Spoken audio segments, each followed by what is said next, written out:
अस्सलाम वालेकुम। आज की क्लास में हम वर्ड के ही सॉफ्टवेयर को हम कंटिन्यू करेंगे। कल हमने टेक्स्ट के हवाले से देखा था कि टेक्स्ट को बोल्ड कैसे करते हैं, फॉन्ट साइज और फॉन्ट स्टाइल वगैरह किस तरह से चेंज किया जाता है। आज मैंने ये दो पैराग्राफ ऑलरेडी कॉपी किए हुए हैं ताकि हम इस पर वर्किंग कर सकें। ठीक है। अच्छा, अब ये तो हमने देख लिया था कि हमने अपने टेक्स्ट को किस तरह से हाईलाइट करना है और कलर करना है। फॉर एग्जांपल मैं इस हेडिंग को या हेडिंग को अंडरलाइन कर देती हूँ। ये हमारी एक प्रैक्टिस जो है वो कल की हो जाएगी। और फॉर एग्जांपल इसमें से मुझे कोई भी जो है वो पार्ट इसका इम्पोर्टेंट फील होता है पैराग्राफ में, तो उसे मैंने हाईलाइट कैसे करना है।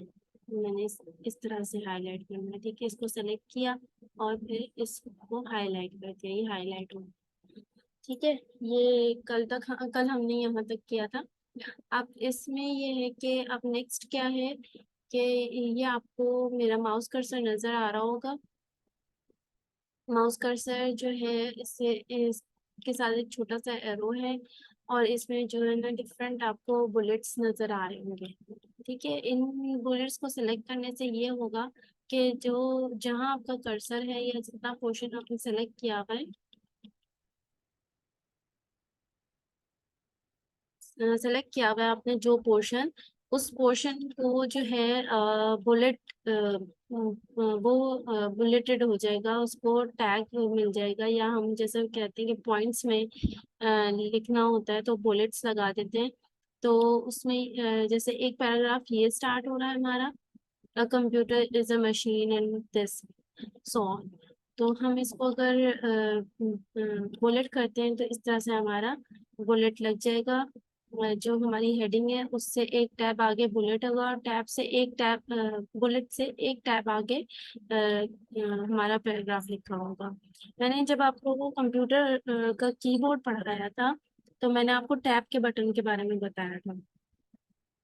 स्पेस बार के बटन के बारे में भी पढ़ाया था। स्पेस बार से क्या होता है, स्पेस बार वन टाइम दबाते हैं तो एक स्पेस होती है, लेकिन अगर हम टैब के बटन को दबाते हैं तो वो 4 5 या 6 स्पेसेस आगे हमें लेकर चला जाता है। इसका मतलब हमने टैब दे दिया। ठीक है, तो इस तरह से जो है हम अपने पैराग्राफ्स को बुलेट्स दे सकते हैं। हम अपने नेक्स्ट जो है हमारा, इसमें हम अपने पैराग्राफ्स को नंबरिंग दे सकते हैं। ठीक है, ये मैंने देखिए इसे नंबरिंग दे दी, सेकेंड पैराग्राफ को हमने नंबरिंग दे दी।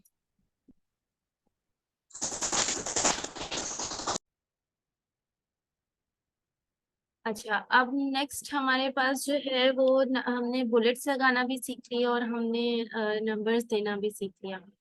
और इसके बाद जो नेक्स्ट ऑप्शन हमारे पास आती है वो ये आती है कि मल्टी लेवल लिस्ट जब बनती है हमारी। फॉर एग्जांपल हमारे पास जो है वो एक हेडिंग के अंदर कंप्यूटर की हेडिंग है हमारे अंदर हमारे पास, और उसके अंदर कंप्यूटर की डेफिनेशन है। अब उसके आगे फॉर एग्जांपल मैं यहाँ पे जब एंटर करूंगी तो वो ही बुलेट आएगा, लेकिन मैंने ये मेरा जो पॉइंट है वो बेसिकली कंप्यूटर की हेडिंग के अंडर नहीं आता, जो कंप्यूटर की डेफिनेशन है उसके अंडर आ रहा है। तो हमने जब इस तरह की हेडिंग के अंदर हेडिंग और उसके अंदर मजीद पॉइंट्स पर बात करनी होती है, तो फिर हम मल्टी लेवल जो हमारा मल्टी लेवल लिस्ट को हम यूज करते हैं। ठीक है, अब इसमें जो है हम एक दफा मैंने जहाँ कर्सर रखा हुआ है वहां मैं एक दफा और टैप करूंगी तो ये हमारा सब बुलेट बन गया। यानी ये जो बुलेटेड पॉइंट है इसके अंदर जो है मैंने पॉइंट्स कुछ लिखने, तो वो मैं लिख दूंगी। फॉर एग्जाम्पल मैंने ये 2 पॉइंट्स लिखने थे, हार्डवेयर एंड सॉफ्टवेयर। ठीक है, तो वो इस तरह से आएंगे, मल्टी लेवल लिस्ट इस तरह से बनती है। और उसमें आप जो है वो डिफरेंट ऑप्शंस को यूज कर सकते हैं। ठीक है, इसमें आप ऑप्शंस जो है वो इस तरह भी यूज कर सकते हैं कि वन हो, उसके अंदर ABCD करके मजीद पॉइंट्स हो।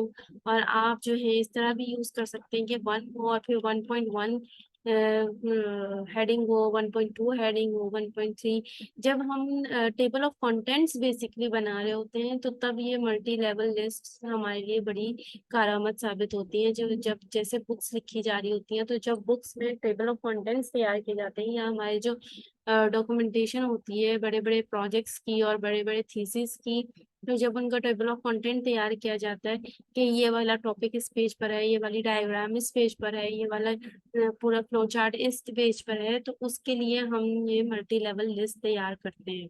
और इसको चूज करते हैं, और इसमें हम जो है वो चेंज भी कर सकते हैं, और हम न्यू मल्टी लेवल लिस्ट को भी डिफाइन कर सकते हैं, और हम न्यू लिस्ट को भी डिफाइन कर सकते हैं। ठीक है। अब नेक्स्ट ये जो है वो इंडेंटेशन आ गई है। मैंने left and right and centre align का आपको समझाया था, ये मेरे ख्याल से मैंने कल करके दिखाया था। ये आपका जो है वो सेंटर अलाइन हो गया है, पूरा पैराग्राफ सेंटर अलाइन हो गया है, ये लेफ्ट अलाइन हो गया है, ये राइट अलाइन हो गया है। यानी आपका लेफ्ट साइड से तो जितना मर्जी जो जिस मर्जी जगह से शुरू हो रहा हो, लेकिन राइट साइड पर देखिए, राइट साइड पर पूरी सिमेट्री आ गई। लेकिन ये तो बिल्कुल ही इंग्लिश की राइटिंग के लिए बिल्कुल गलत है। या तो लेफ्ट अलाइन होता है या फिर जस्टिफाइड होता है। पूरा का पूरा पैराग्राफ इस वक्त जस्टिफाइड हो गया। अच्छा, चूंकि मैंने कर्सर इस पैराग्राफ के शुरू में रखा हुआ था, तो ये पैराग्राफ तो जस्टिफाइड हो गया है, लेकिन जो जिसको मैंने नंबरिंग दी हुई है, 1 नंबर से जो पैराग्राफ स्टार्ट हो रहा है, वो देखिए वैसा का वैसा ही है, और इसमें कोई चेंज नहीं आया। तो ये भी होता है कि आप जब कर्सर जितने पोर्शन, एक तो सिलेक्शन की भी होती है आपने, और एक होता है कर्सर कहाँ पे आपका इस वक्त प्लेस कर रहा है, कहाँ पॉइंट कर रहा है। ठीक है। अब नेक्स्ट जो है हमारे पास आती है ये जो इंडेंटेशन मैंने आपको पेज लेआउट में कल समझाई थी। ये इंडेंटेशंस, ये लेफ्ट और राइट की और बिफोर एंड आफ्टर की, बेसिकली ये जो होम का जो टैब है ना, इसमें पूरी ये इंडेंटेशंस भी आपको मिलेंगी। लाइन स्पेसिंग है, मतलब आपने अपनी लाइन जो, ये जो लाइंस हैं, computer is a machine that can be programmed to carry out sequences of arithmetic or logical operations computations automatically। अब ये जो कंप्यूटर लाइन है और ऑपरेशंस कंप्यूटेशन की जो लाइन है, इसके दरमियान में जो स्पेस है ना, वो बेसिकली हम यहाँ से कंट्रोल कर सकते हैं। अभी सिर्फ जो लाइन स्पेसिंग है 1.0 की है, 1.15 की भी आपके पास ऑप्शन है, 1.5 की भी ऑप्शन है, 2.0 की भी ऑप्शन है, 2.5 की भी ऑप्शन है, और 3.5 की। इसके अलावा लाइन स्पेसिंग के और ऑप्शंस भी हैं आपके पास, जो एक पूरा डायलॉग बॉक्स खुल जाता है, और इसमें जाके आप इन ऑप्शंस को यूज कर सकते हैं। ठीक है। फॉर एग्जाम्पल इस वक्त मैं लाइन स्पेसिंग 1.5 दे देती हूँ, ताकि हमें थोड़ा खुला खुला नजर आए और हम बहुत आसानी से अपनी राइटिंग को पढ़ सकें। ठीक है। और नेक्स्ट जो है वो हमारे पास एक पूरी जो है शेड बकेट है, कि आपने इस पूरी लाइन को अगर कलर करना है। फॉर एग्जाम्पल पूरे पैराग्राफ को मैं ग्रे कलर कर देती हूँ, यानी अगर मुझे ये पूरा पैराग्राफ जो है अलग से मेंशन करना है, तो मैं इसको अपने डॉक्यूमेंट में इस तरह से कर सकती हूँ। ठीक है। अच्छा, ये जो है read right to left text direction है, ये बेसिकली उर्दू और अरेबिक के लिए यूज होती है। इस वक्त मैंने left to right text direction use की हुई है, जो कि इंग्लिश के लिए यूज होती है। ठीक है। अच्छा, ये हमारा सॉर्ट आ गया। फॉर एग्जांपल मैंने इसको बुलेट्स को A B C के उससे पैटर्न से किया हुआ होता, तो ये हमारा सॉर्ट कर देता। ये हमारा A to Z भी सॉर्ट कर देता है, और ये पैराग्राफ्स को, और ये हमारा बी डिसेंडिंग में भी कर देगा, असेंडिंग में भी कर देगा। असेंडिंग आपको पता है छोटे से बड़ा होना, और डिसेंडिंग का मतलब होता है बड़े से छोटा होना। ठीक है।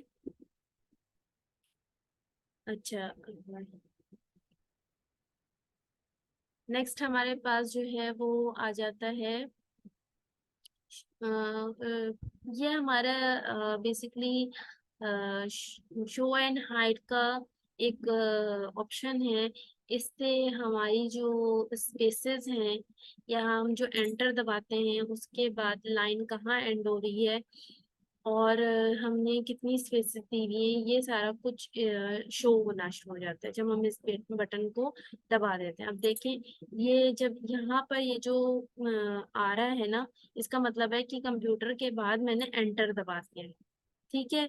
बुलेट के बाद आपको ये एरो नजर आ रहा है, इसका मतलब ये है कि बुलेट के बाद आपको मिला है एक टैब। ठीक है। अब इस और ये जो आपको बिल्कुल बारीक सा एक पॉइंट नजर आ रहा है, इसका मतलब है कि इसके बाद a computer is a machine, इसके बाद और आज से पहले पहले आपने स्पेस दी हुई। ठीक है। तो जितनी भी हिडन आपके ऑपरेशंस होते हैं जो आपने वर्ड में अप्लाई किए होते हैं, स्पेस दबाई होती है, आपने टैब दबाया होता है, आपने एंटर किया होता है, या आपने फॉर एग्जांपल मैं इसको हाइड कर देती हूँ अभी। और सॉफ्टवेयर के बाद जो है मैंने इतनी सारी स्पेस दे दी। अब मैंने आमतौर पर बोला कि स्पेस दे दी, लेकिन बेसिकली ये जब मैं इसको शो करने को कहूंगी तो ये क्या करेगा, ये ये शो करेगा कि मैंने इतने एंटर्स किए हैं, मैंने इतनी लाइंस छोड़ दी एंटर दबा दबा के। अगर मैंने स्पेस दी होती ना बेसिकली, तो मैंने क्या किया होता। अब ये थोड़ा सा लंबा प्रोसेस हो जाएगा। एंटर दबा के मैंने अगर स्पेस दी होती ना, तो देखिए अब अभी तो ये हाइड हुआ है ना, इसके बाद जब मैं इसे शो करूंगी ना, तब आपको डिफरेंस पता चलेगा कि मैंने क्या किया है। ठीक है। अब मैं इसको शो करती हूँ। देखिए जितनी भी एक डॉटेड सी लाइन आपको नजर आ रही है ना, ये बेसिकली मैंने स्पेस दी है। और जितनी ये वाला जो ये वाला साइन नजर आ रहा है, इसका मतलब ये है कि मैंने एंटर दबाया। तो ये जितनी भी हिडन हमारे ऑपरेशंस होते हैं, उनको ये शो करना शुरू कर देता है। नॉर्मली कुछ लोग इसको जो है वो शो करके काम करने में आसानी महसूस करते हैं, और नॉर्म कुछ लोग इसको हाइड करके काम करने में आसानी महसूस करते हैं। अच्छा, बकेट के बाद हमारे पास एक ये छोटा सा ऑप्शन आ रहा था, ये बॉर्डर्स का आ रहा था। अच्छा, अब ये जो नंबर वाला पैराग्राफ है हमारे पास, इस पर हमने अभी कोई भी चेंज नहीं किया। इसको मैं सेलेक्ट करती हूँ। ठीक है। और फिर मैं ये जो बॉर्डर वाला हमारा है, इसको मैं करती हूँ सेलेक्ट। ठीक है। सिर्फ बॉटम बॉर्डर दे दे, इसका टॉप बॉर्डर दे दे, इसका लेफ्ट बॉर्डर दे दे, इसका राइट बॉर्डर दे दे, या नो बॉर्डर रख ले, या ऑल बॉर्डर कर दे। ठीक है। या सिर्फ आउटसाइड बॉर्डर कर दे। आउटसाइड बॉर्डर और ऑल बॉर्डर में अभी आपको फर्क इसलिए नहीं पता चल रहा क्योंकि इसमें कॉलम्स नहीं बने हुए।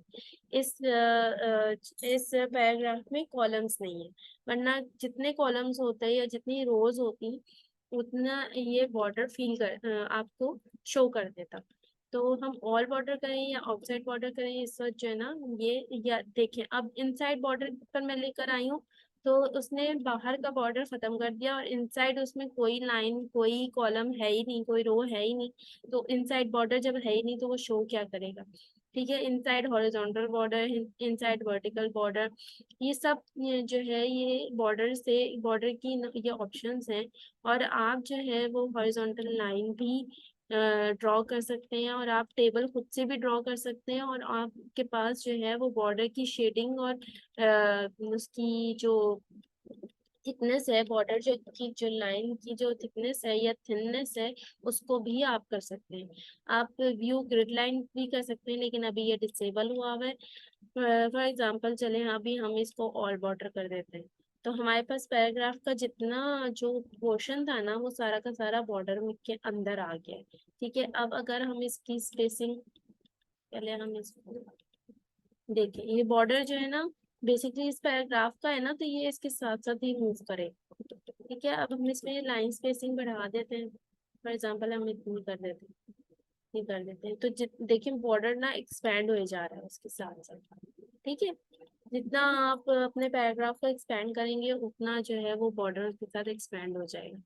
अच्छा, अब ये हमारे पास डिफरेंट जो है राइटिंग स्टाइल्स हैं, जो हमें जो है ना वो ऑफर करता है बाय डिफॉल्ट। इसमें माइक्रोसॉफ्ट के उसमें होता है कि आप ये वाला स्टाइल चूज कर लेंगे, ये वाला स्टाइल चूज कर लें, और आप देखें इसके साथ ना छोटे छोटे से एरोज भी बनेंगे, यानी आप इनको खोल कर देख सकते हैं। आप इसमें से कोई सा भी स्टाइल चूज कर सकते हैं, और इसमें से कोई सी भी और आप न्यू स्टाइल क्रिएट भी कर सकते हैं। और जितनी आपने स्टाइलिंग की है उसको फॉर्मेट भी कर सकते हैं। फॉर्मेट का मतलब होता है सिरे से ही डिलीट कर देना, खत्म कर देना, और उसको रिस्टोर भी नहीं किया जा सकता। जो आप फॉर्मेट करते हैं ना, वो उसको रिस्टोर भी नहीं किया जा सकता। और अगर आपने अप्लाई स्टाइल्स करना है तो इसके लिए आपको ये आपके पास छोटा सा यहाँ पर डायलॉग बॉक्स खुल गया, और आपने जितना अ, जो आपने किया हुआ है ना सेलेक्ट एरिया, उसमें ये अप्लाई हो जाएगा। इसको भी हम फिलहाल बंद कर देते हैं। अच्छा, बिल्कुल। अब आप राइट साइड पर देखें तो आपको तीन ऑप्शन नजर आ रही होंगी, फाइंड, रिप्लेस एंड सेलेक्ट की। ठीक है, ये जो है ना वो एडिटिंग की हमारे टूल्स होते हैं। फॉर एग्जांपल, मैंने इस पूरे डॉक्यूमेंट में फाइंड करना है वर्ड कंप्यूटर। ठीक है, मैं इसमें कंप्यूटर लिख दूंगी, और देखिए इस पूरे पैराग्राफ में कंप्यूटर जहां जहां आ रहा है ना, उसने उसे हाईलाइट कर दिया। ठीक है, ये चीज आपको समझ में आई? ठीक है, और उसने नीचे जो है ना रिजल्ट्स पूरे पूरे पैराग्राफ के दे दिए। पूरे पूरे पैराग्राफ के उसने रिजल्ट्स दे दिए।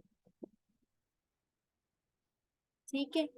अच्छा, और फिर रिप्लेस का जो है हमारे पास, इसको हम क्लोज कर देते हैं। हमारे पास रिप्लेस का जो ऑप्शन है वो ये है कि देखिए डायलॉग बॉक्स लिख रहा है, हमने फाइंड व्हाट, आपने क्या फाइंड करना है। ठीक है, फॉर एग्जांपल मैंने कंप्यूटर ही फाइंड करना है, और इसके नीचे लिखा हुआ है कि रिप्लेस विद, किस चीज के साथ आपने किस कंप्यूटर के वर्ड को आपने किस वर्ड के साथ रिप्लेस करना है। फॉर एग्जांपल मैंने करना है मशीन के साथ, मशीन। अब जहां जहां, अच्छा, फाइंड नेक्स्ट का भी ऑप्शन है हमारे पास, और रिप्लेस का भी ऑप्शन है हमारे पास, और रिप्लेस ऑल का भी ऑप्शन है हमारे पास। अगर आप खाली रिप्लेस करते हैं तो जहां आप जो ये सर्च हुई है, इसमें जहां पहला कंप्यूटर का वर्ड मिलेगा ना, वहां पर मशीन रिप्लेस हो जाएगा। ठीक है, लेकिन अगर आप रिप्लेस ऑल करेंगे ना, तो इस डॉक्यूमेंट में जहां जहां कंप्यूटर का वर्ड है, वहां वहां से मशीन का वर्ड रिप्लेस हो जाएगा। कंप्यूटर का वर्ड खत्म हो जाएगा, कंप्यूटर के वर्ड की जगह मशीन का वर्ड आ जाएगा। ठीक है, और अगर आप फाइंड नेक्स्ट करते हैं तो आपके पास मजीद ऑप्शन आ जाती है। वो दूसरे वर्ड का पूछेगा, अच्छा जी अब आपने कौन सा वर्ड फाइंड करना है और उसको किससे रिप्लेस करना है। तो मैं आपको रिप्लेस ऑल करके दिखा देती हूँ। देखिए, all done, we made 14 replacements, यानी उसने आपको रिपोर्ट भी एक दे दी छोटे से कि सब डन हो गया है, और हमने रिप्लेसमेंट्स कितनी की हैं, 14 रिप्लेसमेंट्स की हैं। ठीक है, ओके किया। अब उसने, क्योंकि हमने इसे क्लोज नहीं किया था, हमने इसे ये नहीं कहा था कि अभी हमें मजीद नहीं करना, तो इसलिए इसने दोबारा से वो डायलॉग बॉक्स ओपन ही रखा हमारे लिए। अब हम इसे क्लोज कर देते हैं, और अब मैं फाइंड करूंगी मशीन। तो आप देखिएगा कि जहां जहां कंप्यूटर का वर्ड था, वहां वहां आपको मशीन का वर्ड लिखा हुआ नजर आएगा। देखिए, जहां जहां आपके पास कंप्यूटर का वर्ड था, वहां वहां आपको मशीन का वर्ड लिखा हुआ नजर आ रहा है। अच्छा, ये ये हो गया, हमने फाइंड का भी समझ लिया और हमने रिप्लेस का भी समझ लिया। अब समझना है कि what is select, select all. Select all मतलब ये तो नाम से ही वाज़ है कि जो कुछ भी है डॉक्यूमेंट में सब कुछ सेलेक्ट कर लो। ठीक है, ये आप पूरा डॉक्यूमेंट चेक कर लें। ये देखें, सब कुछ सेलेक्ट हो गया। ठीक है, अच्छा हम इसे थोड़ा सा छोटा कर लेते हैं, क्योंकि हमारे पास डॉक्यूमेंट जो है वो पेज एक ही पेज का डॉक्यूमेंट है हमारे पास। लेकिन ऊपर हेडिंग भी कंप्यूटर की थी, तो उसने कंप्यूटर की जगह मशीन लिख दिया। ठीक है, और सेलेक्ट ऑब्जेक्ट्स, यानी आपने कोई पर्टिकुलर किसी, सॉरी,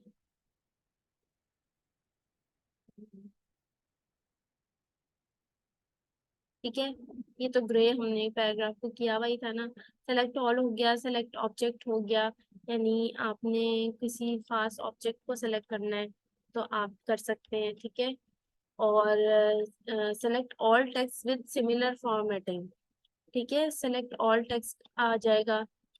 और सिलेक्शन पैन में भी आप जा सकते हैं और आप इसमें जो है ना वो जो आपकी सिलेक्शन है उसको शो ऑल भी कर सकते हैं और हाइड ऑल भी कर सकते हैं। ठीक है, ये आपके पास सेलेक्ट की ऑप्शंस आ जाती है। अच्छा, आज जो है वो हमने होम का टैब कंप्लीट कर लिया है। अब मैं आपको डिज़ाइन का टैब करवाऊंगी, इंसर्ट का टैब अभी मैं नहीं करवाऊंगी, मैं आपको डिज़ाइन के टैब की तरफ लेकर चलती हूँ। डिज़ाइन के टैब में हमारे लिए यही होता है कि हमारे पास थीम्स होते हैं डिफरेंट। ठीक है, अब उसमें जो है वो आप जो आपका सिलेक्टेड कोई टेक्स्ट है आप उस पर भी थीम अप्लाई कर सकते हैं, आप ओवरऑल अपने डॉक्यूमेंट पर भी थीम अप्लाई कर सकते हैं और अपने जो है ना जो भी आपका थीम है उसे टेम्पलेट से रीसेट भी कर सकते हैं। ये आपके पास सारे डिजाइन हैं और इनमें से आप कोई भी यूज कर सकते हैं, ये बाय डिफॉल्ट आपको दिए हुए होते हैं, इसमें होते हैं। ठीक है, उसके बाद इसके कलर्स के पैलेट को भी आप जो है वो सेलेक्ट कर सकते हैं कि अगर आपने इस तरह का पैलेट रखना है तो आपके पास यही कलर्स शो होंगे। ठीक है, यहाँ से ये सारे कलर्स आप जो है ना इनको सेलेक्ट कर सकते हैं। ठीक है, ये आपका पूरा एक कलर पैलेट जो कॉम्बिनेशन होता है कलर्स का उसको उन्होंने किया हुआ होता है। फॉर एग्जांपल मैंने ये सिलेक्ट कर लिया है और इसके नीचे और भी हैं और आप कस्टमाइज कलर पैलेट भी बना सकते हैं। ठीक है, आपके पास जो है वो फॉन्ट्स का और है कि आपने किस तरह के फॉन्ट में इसको एडजस्ट करना है। ठीक है, यहाँ बहुत डिफरेंट डिफरेंट तरह की डॉक्यूमेंटेशन होती है वर्ड माइक्रोसॉफ्ट वर्ड में, जिसके लिए ये सारी ऑप्शंस यूज की जाती हैं। नेक्स्ट, आप अपनी लाइफ में कभी कोई लेटर लिखने लगे, कोई कवर लेटर बनाने लगे, कोई एप्लीकेशन लिखने लगे, कोई डॉक्यूमेंटेशन करने लगे, कोई इंपॉर्टेंट किस्म की फाइल जनरेट करने लगे, तो ये सब कुछ आपको बहुत हेल्पफुल होगा।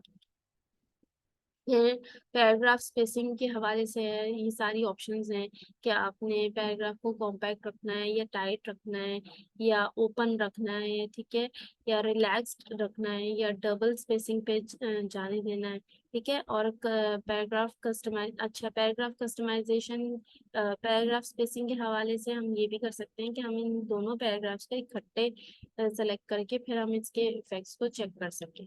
ये देखिए, इसमें जो है ना वो जैसे जैसे कर्सर डिफरेंट ऑप्शंस पे जा रहा है तो ये उसकी स्पेसिंग के हवाले से हमें चेंजेस दिखा रहा है। इफेक्ट्स हो गए। अब जो है ना ये थोड़ा सा हम जब इसमें अपनी कोई पिक्चर्स वगैरह इंसर्ट करेंगे ना तो उसके बाद हम इन इफेक्ट्स को चेक करेंगे। ठीक है, ये हमारी इमेजेस और पिक्चर्स के हवाले से। अच्छा जी, वाटरमार्क के हवाले से आप लोगों ने देखा होगा कि जैसे आपने कोई डॉक्यूमेंट तैयार किया है और वो जो है आप चाहते हैं कि आपके अलावा कोई भी कहीं पर भी नहीं यूज कर सके, तो क्योंकि बड़े आराम से एडिटिंग हो जाती है ना वो कहते हैं वर्ड में, तो ये मैंने अभी आपको दिखाया कि मैंने कंप्यूटर वर्ड सर्च किया और उसकी जगह मशीन लिख दिया कि अब किसको पता कि जी यहाँ कंप्यूटर का वर्ड था, मैंने तो सारे कंप्यूटर के वर्ड्स मशीन के वर्ड से रिप्लेस कर दिए। तो अब ये देखें, अब अगर मैं इसको वाटरमार्क लगा दूं मेरे पूरे डॉक्यूमेंट के ऊपर, मेरे पूरे डॉक्यूमेंट के पीछे ये कॉन्फिडेंशियल का वाटरमार्क लग चुका है।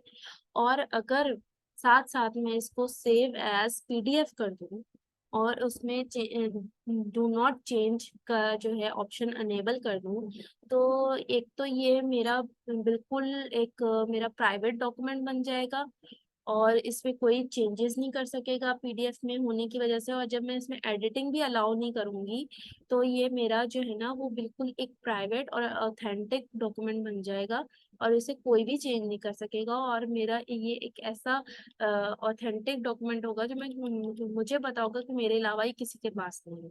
ठीक है, जो लीगल डॉक्यूमेंटेशंस वगैरह होती हैं जो बिल्कुल कॉन्फिडेंशियल डॉक्यूमेंटेशंस होती हैं वो इसी तरह तैयार की जाती हैं। पेज कलर के हवाले से है, आप पूरे के पूरे कलर को पेज को कलर करना चाहें तो आप कर सकते हैं, किसी भी तरह का कलर कर सकते हैं। ठीक है।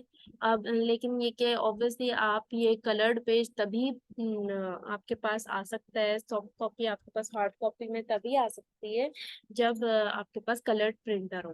ठीक है। अगर आपने ओवरऑल पेज को बॉर्डर लगाना है, जो मैंने पहले आपको एक पैराग्राफ को बॉर्डर लगा के दिखाया है, और बॉर्डर जो है वो बॉक्स का भी है, शेडो में भी दे सकते हैं, 3D बॉर्डर भी आप दे सकते हैं, कस्टमाइज भी कर सकते हैं। फिर बॉर्डर की जो आपका जो बॉर्डर है उसके डिफरेंट जो है ऑप्शंस हैं यहाँ आपके पास, कि आप इस तरह का बॉर्डर दे दें। और कलर्स में भी आपके पास ऑप्शंस हैं कि जैसे फॉर एग्जांपल आपने ये वाला कलर लेना है और इसकी विड्थ इतनी होनी चाहिए।